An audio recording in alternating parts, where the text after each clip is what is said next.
Our title for this evening is The Working Man's Blues, taken from Ecclesiastes chapter 2, verses 18 to 26, a very important text related to labor. But before we look at that and consider how often labor becomes twisted in our own thinking, I want to tell you the story about a room that I learned about recently, considered by the Guinness Book of World Records to be the quietest room, the quietest place on the planet. It is a room that is built at Microsoft's headquarters in Redmond, Washington. It's known as the anechoic chamber, after the word echo, and it measures at an average background noise level of negative 20 decibels. For comparison, if you would be in a quiet library reading room, it would measure around 20 decibels. This room is in the negative 20 decibels. The room is constructed from 6 layers of steel reinforced concrete. It's disconnected from other buildings, and it's held up by vibration dampening springs. And on the interior, you have this very fascinating design. It is made up of fiberglass wedges on the floor, walls, and ceiling that are designed to break up sound waves before they can bounce. Very few people have remained in that room for very long at all. In fact, about the record is about 1 hour. So on the one hand, while it is the quietest room, it also is one of the most frightening. And here's why. After a few minutes in the room, you begin to hear your own heartbeat. And then shortly after that, you begin to hear the various functions of your body. You hear your lungs fill with air and expel air. You hear blood circulating through your veins. Your digestive system all of a sudden becomes alive. You hear it all. And even the slightest movement of your body results in the sound of bones grinding. And the absence of any other background noise to suffocate and smother those noises gradually drives people crazy.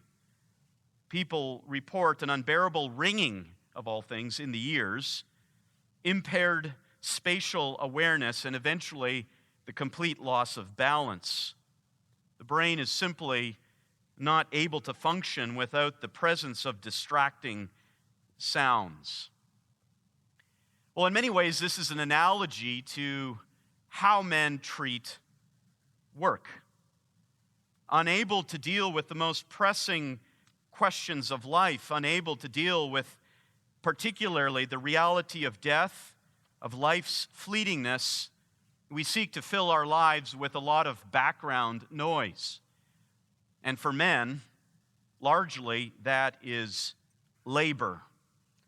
We work hard, and often our working is, whether intentionally or perhaps subtly, intended to drown out all the noises we do not want to hear. We do not want to consider certain questions, and so we work hard. We work night and day. And often, as I said, that can be intended as a distraction, a diversion from the most important things that we know we must answer. In fact, there's an interesting section in a philosopher's writing by the name of Blaise Pascal.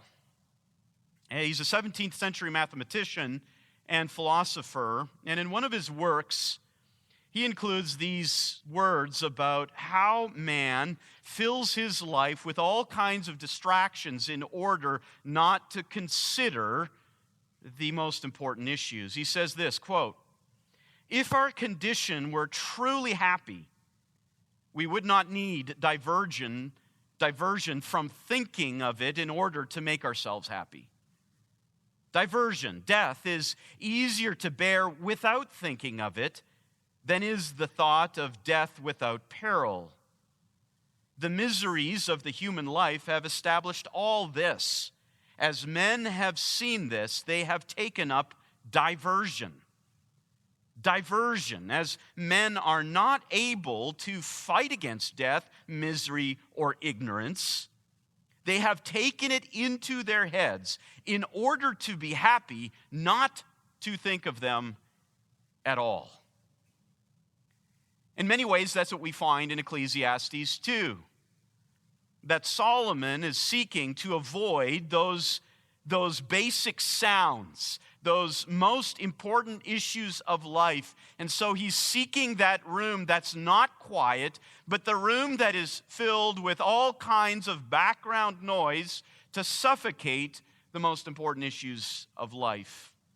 That's what we find in Ecclesiastes chapter 2, verses 18 to 26. And as we look at that text, it's broken up into two paragraphs, and really they represent two different perspectives, both from the same man, but one from the perspective of seeking to explain life or find meaning from a perspective that is oriented to the self, that is based on life under the sun, and the other paragraph that is then based on a divine perspective as Solomon is rescued from that unwillingness to consider the most important issues in life.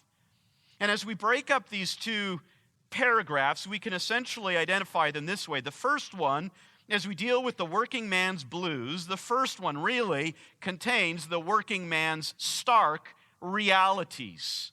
As Solomon just looks plainly, as he looks very openly at labor under the sun, according to the orientation based around oneself, as a means to try to drown out those most important questions of life, we see him dealing with stark realities that leave him at a loss.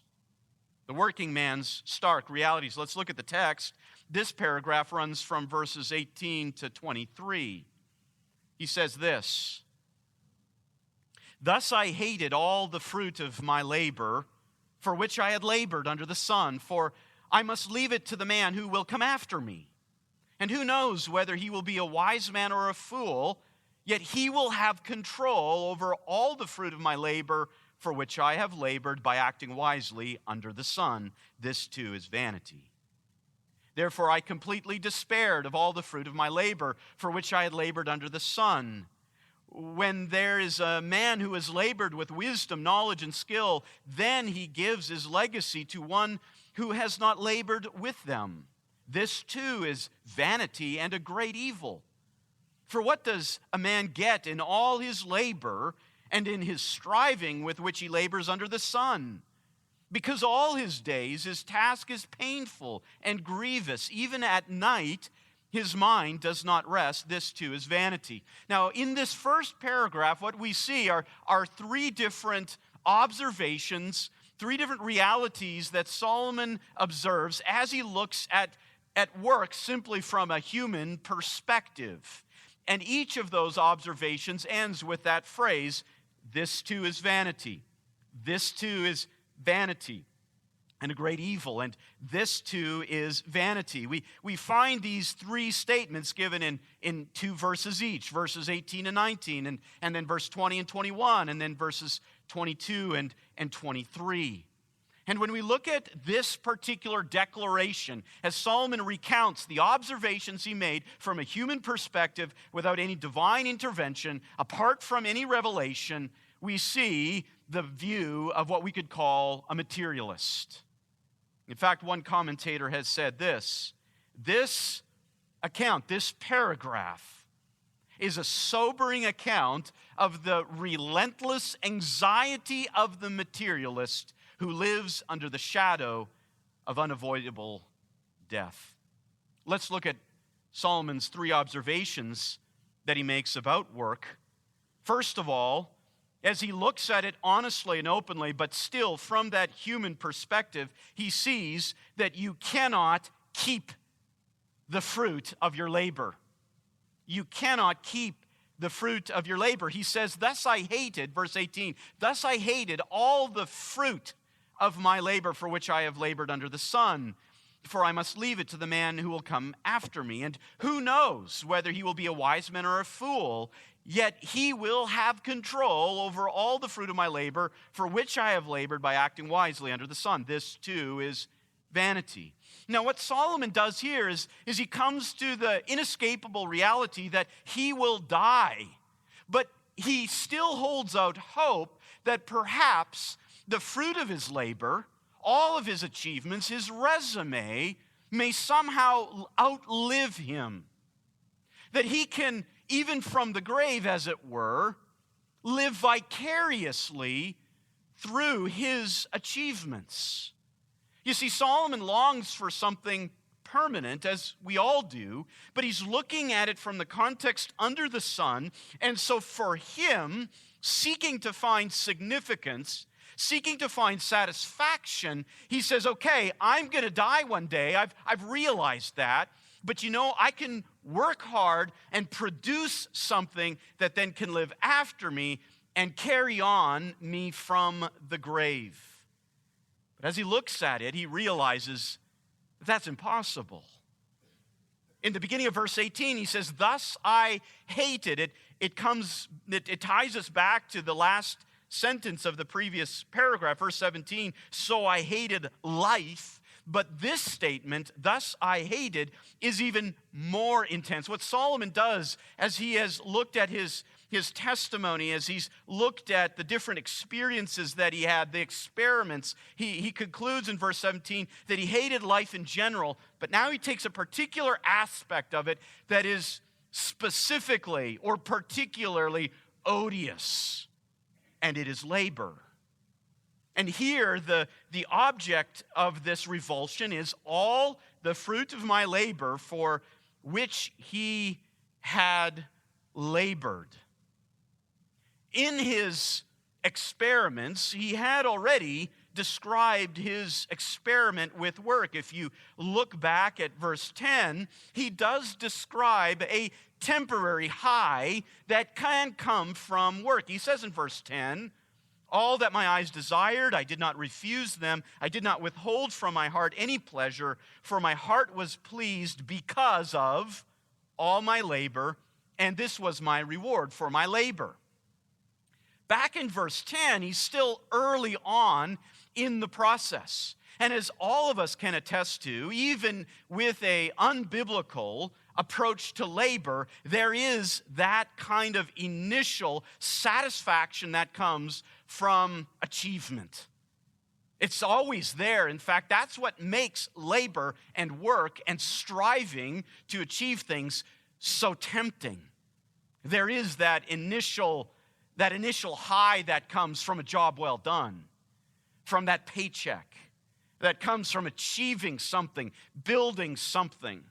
But by the time Solomon gets to verse 18, he's now past that. He's looking at everything. He's looking at the fruit of all of his labor, and now he looks at it with revulsion. He says, he refers to this labor under the sun. Now, that's a very important description. Now, this term appears frequently in Ecclesiastes. It's already been used 5 times in chapter 1, from verse 1 all the way to chapter 2, verse 17. And in those sections, it's used 5 times. But in the span of these 6 verses, under the sun is repeated 4 times.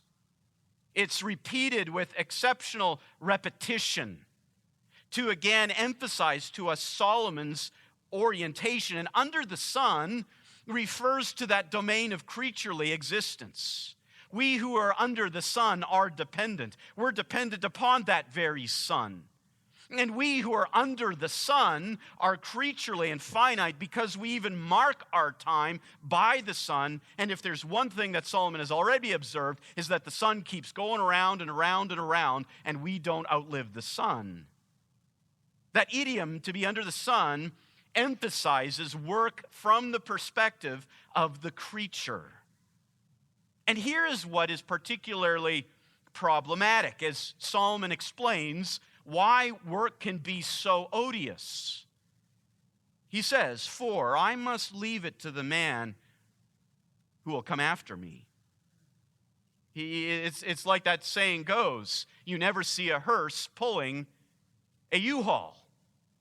You leave it behind. Solomon realized that the limited amount of enjoyment that he got from achievement would end the moment that he transferred that achievement over to another. It doesn't keep going. And Solomon asked the question, and who knows whether this inheritor will be a wise man or a fool. And the way he asks the question is not to suggest he's genuinely curious or inquisitive. The way that he asks the question indicates he already knows the answer. There's no guarantees, and more likely than not, the reality will be that the one who inherits the achievement will be a fool. He goes on to say in verse 19, he says, "Yet he will have control over all the fruit of my labor for which I have labored by acting wisely under the sun." Solomon knew that he had worked hard. He had strove to achieve what he did by applying wisdom and knowledge. But that wouldn't be how the person necessarily would act upon receiving the fruit of his labor. There is no guarantee. And the risk increases to the degree that you have worked hard for your labor. And every one of you knows that. You think through those things yourself.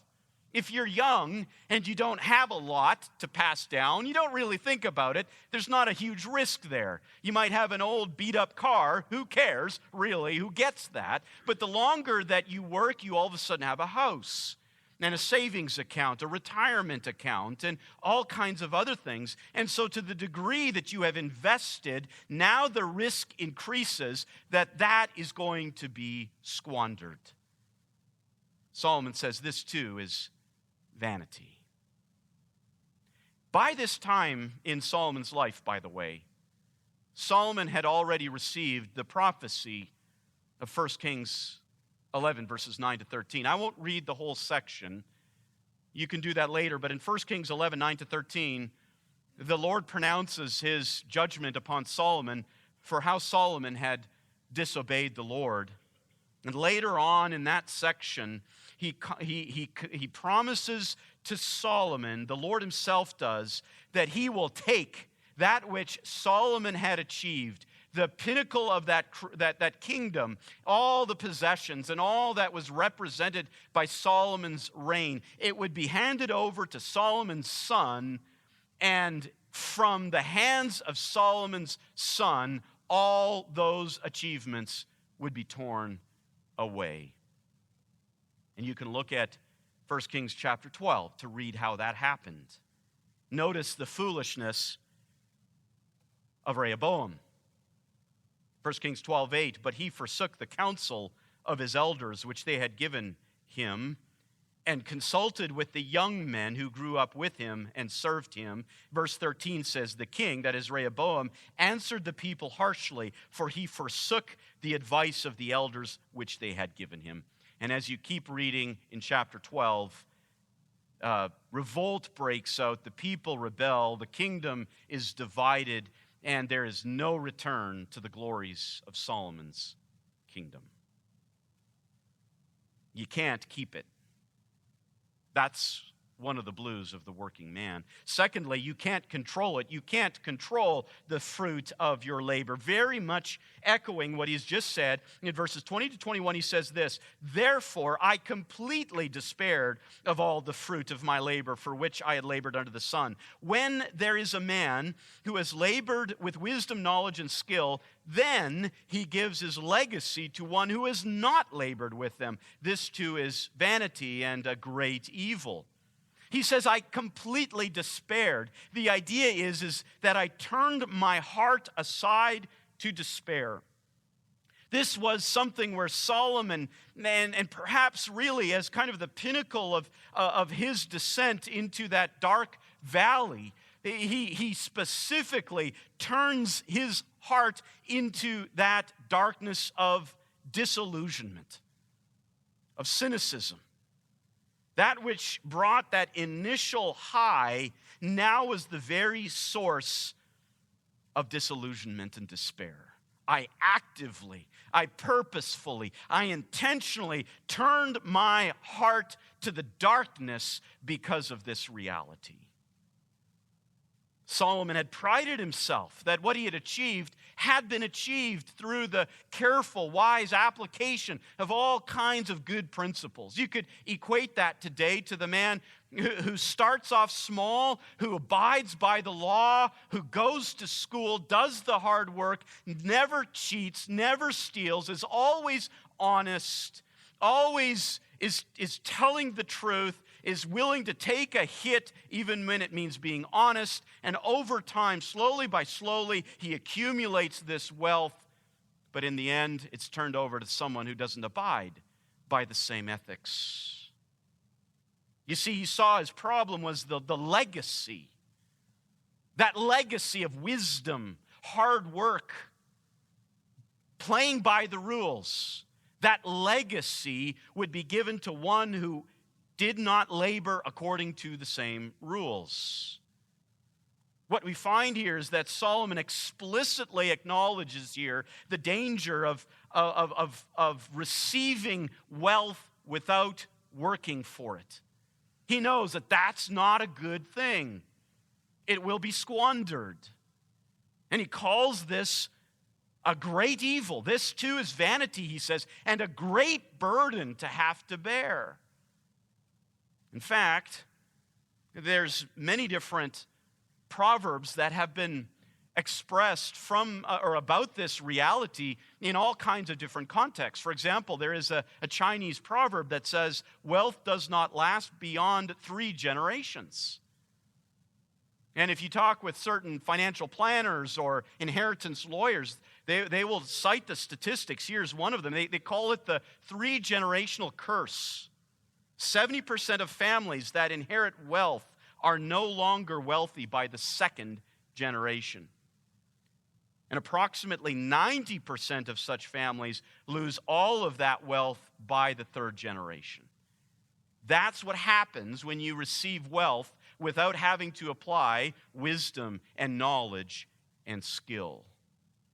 You can't control the fruit of your labor in inheritance, Solomon observes. Thirdly, you can't be satisfied by it. You cannot find satisfaction in the fruit of your labor from a purely human perspective. Looking at work, this is a guarantee. Looking at work purely under the sun in this world, the world that we know it as under the curse, bearing the consequences of sin, groaning, as the Apostle Paul says, you will never find true enjoyment in this world.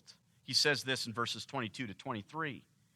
For what does a man get in all his labor and in his striving with which he labors under the sun? Because all his days his task is painful and grievous. Even at night his mind does not rest. This too is vanity. He asks the question, for what does a man get? Solomon asks here about the payoff for all that hard work. He's asking about enjoyment. Where does the enjoyment come? And this question really repeats what he had asked at the very beginning of the section. And this actually helps us determine that the first main section of this book is really from 1 verse 3 all the way to 2 verse 23. Because in 1 verse 3, if you look at 1 verse 3, he asks this, what advantage does man have in all his work which he does under the sun? And now here in verse 23, he answers that question by saying none. Just from a human perspective, in trying to find significance and satisfaction from an orientation toward work which puts you at the center and looks at work as the source for any possible significance and satisfaction and meaning in life, Solomon lays it out and says there is nothing. There is nothing. Rather than enjoyment, what will you reap? He says pain, referring to the physical pains of labor. All of us are familiar with that. He says it is grievous. You inherit, you receive as your paycheck, so to speak, grief, speaking to the emotional toll that work has. In fact, he goes on to say, even at night, his mind does not rest. The working man, in his effort to try to drown out all the important issues of life, in his effort to find his meaning and identity in his labor, cannot put it down to rest. It doesn't provide him with it. So his thought is, if I just work a little harder, and then the anxiety and the stress begin, and all of a sudden the man cannot even find sleep at night. He cannot even find any kind of retreat from that work. It has consumed him. And that reality describes a lot of men in this generation, as it has throughout human history. It reflects what we read in Genesis 3, verses 17 to 19. Cursed is the ground because of you. In toil you will eat of it all the days of your life. Both thorns and thistles it shall grow for you. And you will eat the plants of the field. By the sweat of your face you will eat bread till you return to the ground, because from it you are taken, for you are dust, and to dust you will return. But here's the issue. Not only does bread come to you only through toil, but even when you are able to make the bread and eat the bread, you won't even enjoy the bread. That's where Solomon is at in this kind of approach, in seeking what could not be found in work, and seeking it in work nonetheless.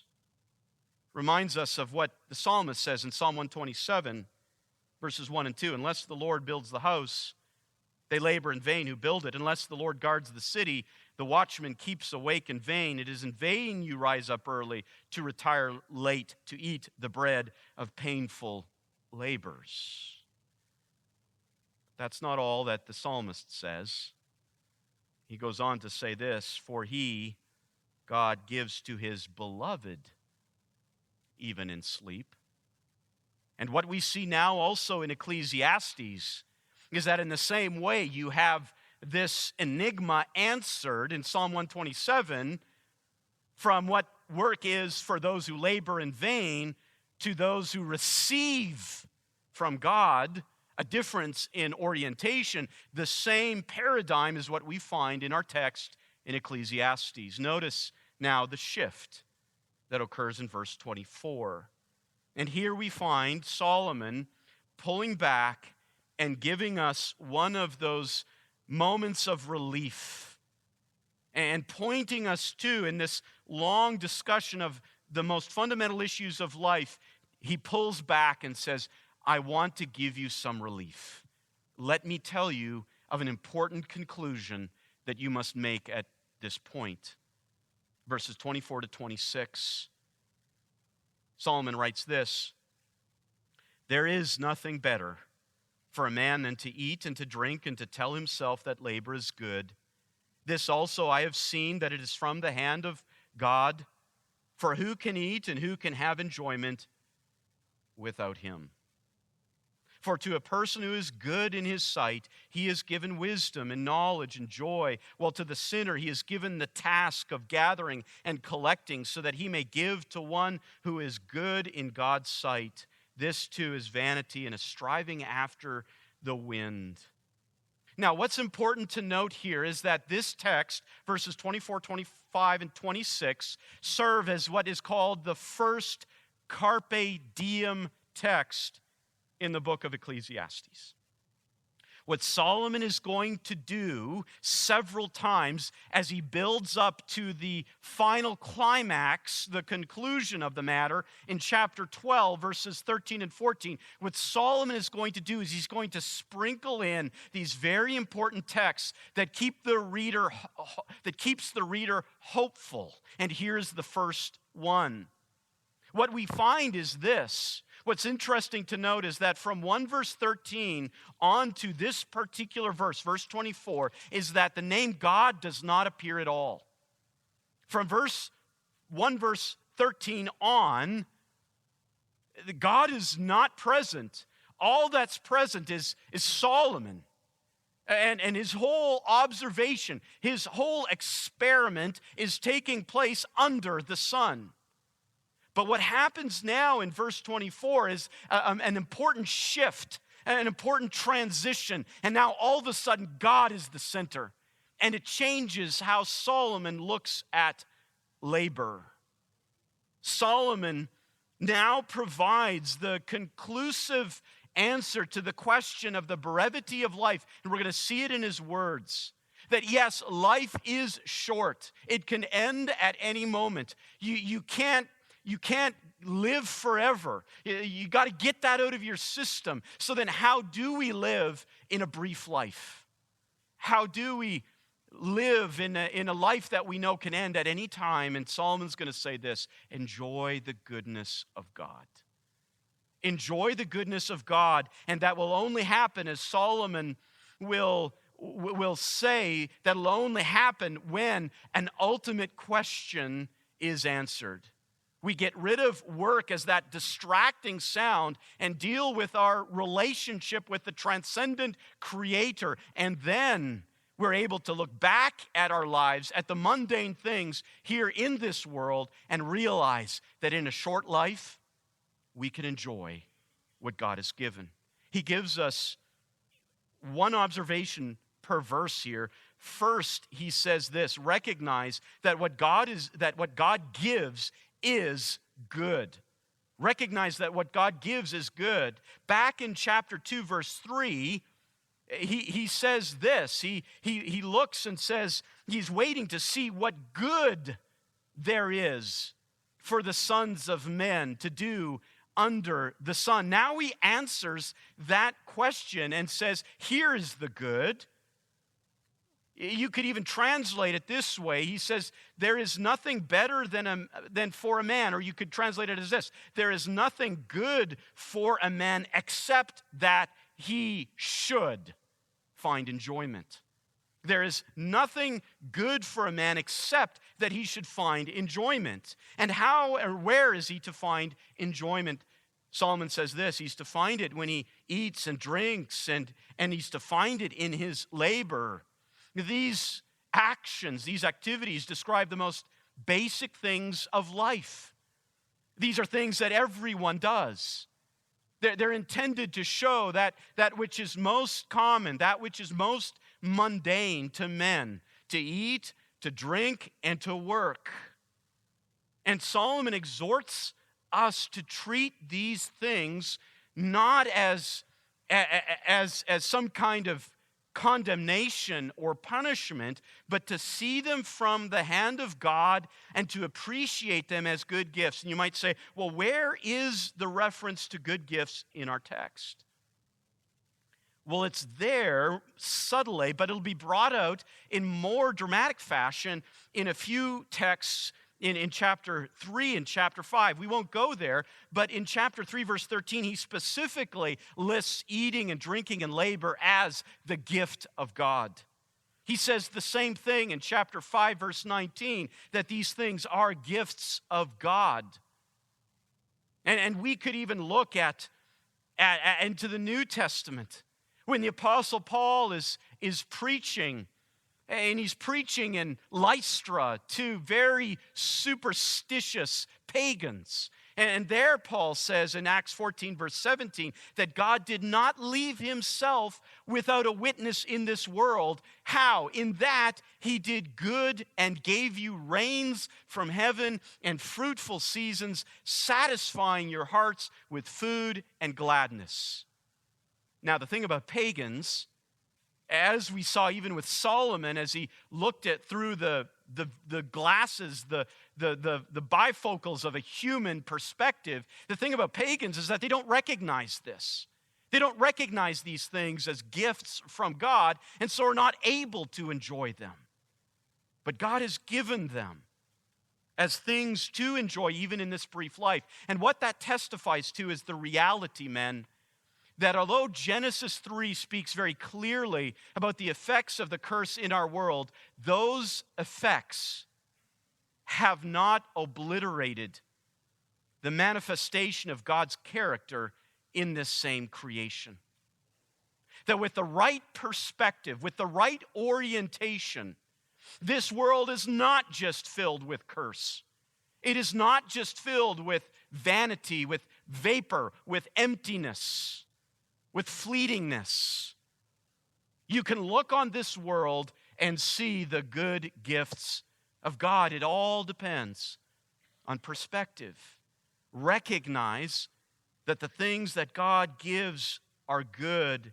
They flow from his character. Secondly, recognize that satisfaction then is only going to be realized with a right relationship with God. Notice verse 25, for who can eat and who can have enjoyment without him? That was Solomon's problem. He tried to do those things for himself. He treated work as a source of goodness in and of itself. And that's not what work and eating and drinking are intended to do. But as he comes to this redemptive view of work, of labor, he sees that with a right relationship with God, there can be true enjoyment. Apart from God, working only under the sun, working only for what labor produces, there will never be true enjoyment. There'll only be brief moments, enough to make you dissatisfied and strive for more.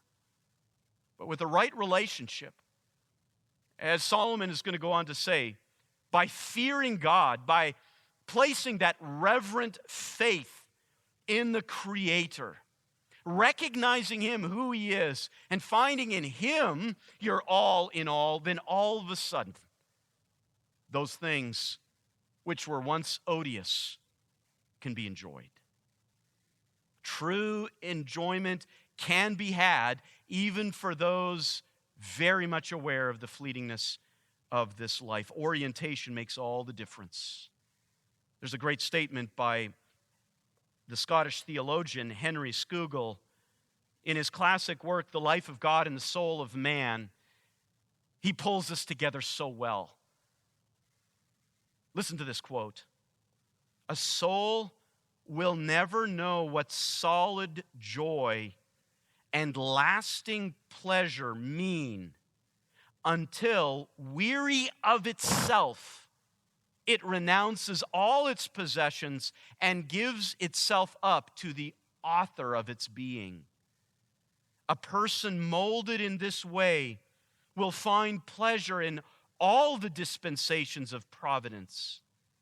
Temporal enjoyments take on a different complexion and become all the more pleasurable when a person tastes the divine goodness in them and recognizes them as tokens of love sent by his dear Lord and Master.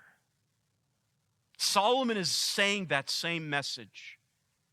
That when the relationship with our Creator and Redeemer, when it is right, when it is good, when it is solid and vibrant, then we are in the position not to flee from the things of this world, not to flee from labor, not to pursue a kind of asceticism or a monastic life. That's a wrong application of Ecclesiastes.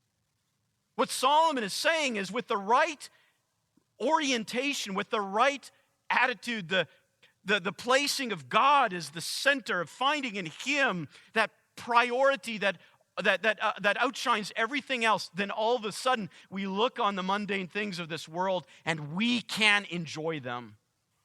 Brothers, Out of all of the inhabitants of this world, as we look at all the things in this world, there is only one category that can truly find enjoyment, that can embrace these things that God has created and say they're good, they bring pleasure.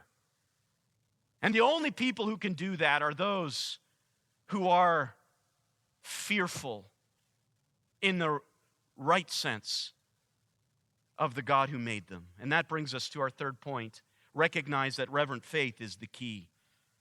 We don't have a lot of time to get into this, but verse 26 summarizes this. And we have to understand it carefully, and I'll make a few comments on this. Solomon says, "For to a person who is good in his sight," keep that in mind. For a person who is good in his sight, he has given wisdom and knowledge and joy. Well, to the sinner, he has given the task of gathering and collecting so that he may give to the one who is good in God's sight. This too is vanity. It's a vapor. It's a striving after the wind. Now, what Solomon does here is he contrasts two people with different experiences. First, there's the sinner. The sinner, very clearly, from looking at Solomon's book of Ecclesiastes as well as Proverbs, the sinner is the one who rebels against God's law. And his experience is despair. His experience is exactly what Solomon described in verses 18 through 23. The great evil. That's what the sinner can expect and will only experience in his sinful state in life under the sun. There is no other option. But to the good one, the one who is good in God's sight. And you might say, well, who is that referring to? Well, if we look at all of Ecclesiastes, the way to describe the good man is the man who fears. The good man, the one who's good in God's sight, is the one who fears the Lord and keeps his commandments. 12 verse 13. We could look at it in terms of Proverbs as well, that the fear of the Lord is the beginning of wisdom. The fear of the Lord is the beginning of knowledge. As you look at Proverbs, you see the fear of the Lord results in joy. Those three ideas, wisdom, knowledge, and joy, Solomon says elsewhere, only come from that reverent faith in the Creator as one who has everything, that Creator.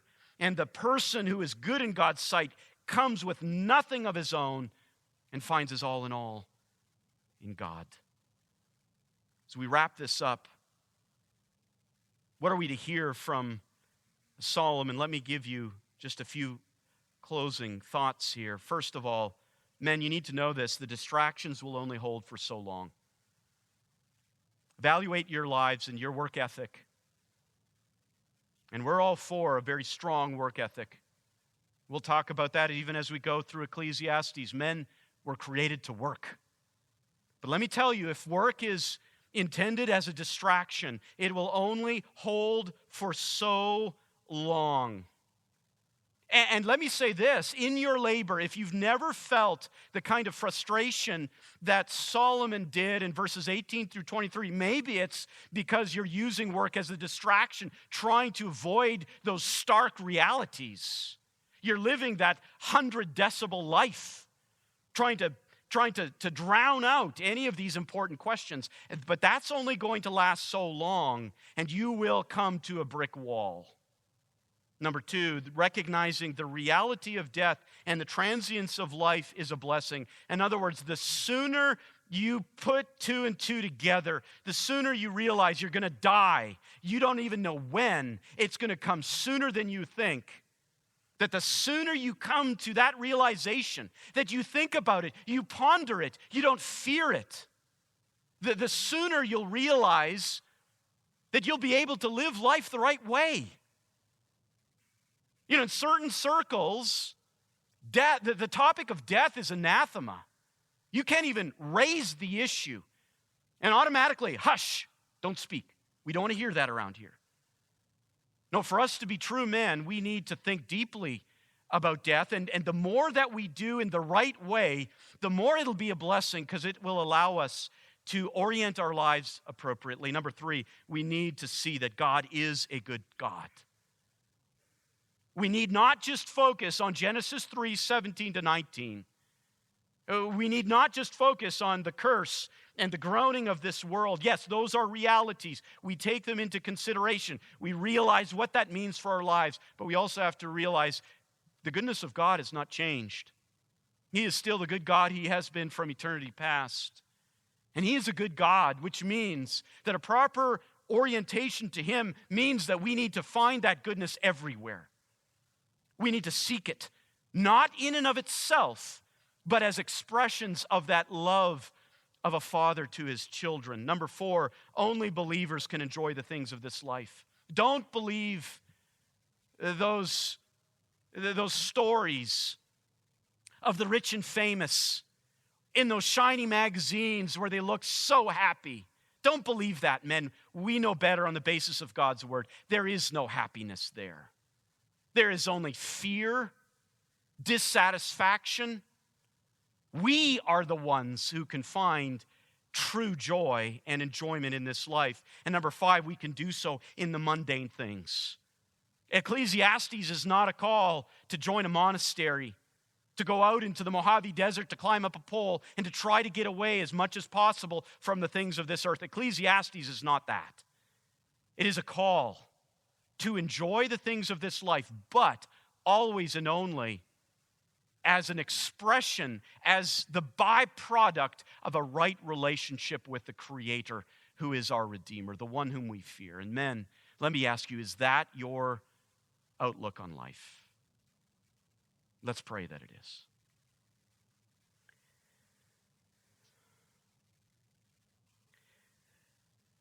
Father, we are so grateful for this reminder to shock us and to open our eyes to the realities of life that we so often ignore and find other things to drown those things out. Lord, we pray that the implications of this text would resound deeply within us. Your Spirit would push them deeply. We confess, as Solomon did, the futility, the foolishness of trying to find our satisfaction and enjoyment in things for their own sakes. Father, seize our attention and bend it upwards, above the sun, to you, that we would find our satisfaction in you, our significance in you. And then as we do that, that we would live out the full implications of that, which means that everything that you have created for us is to be enjoyed.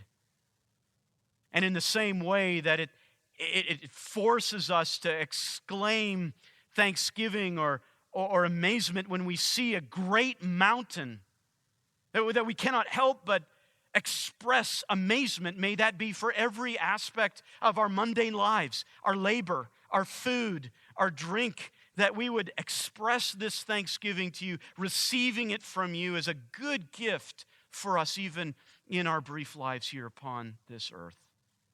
And through this, may you receive all the glory. It's in Jesus' name that we pray. Amen.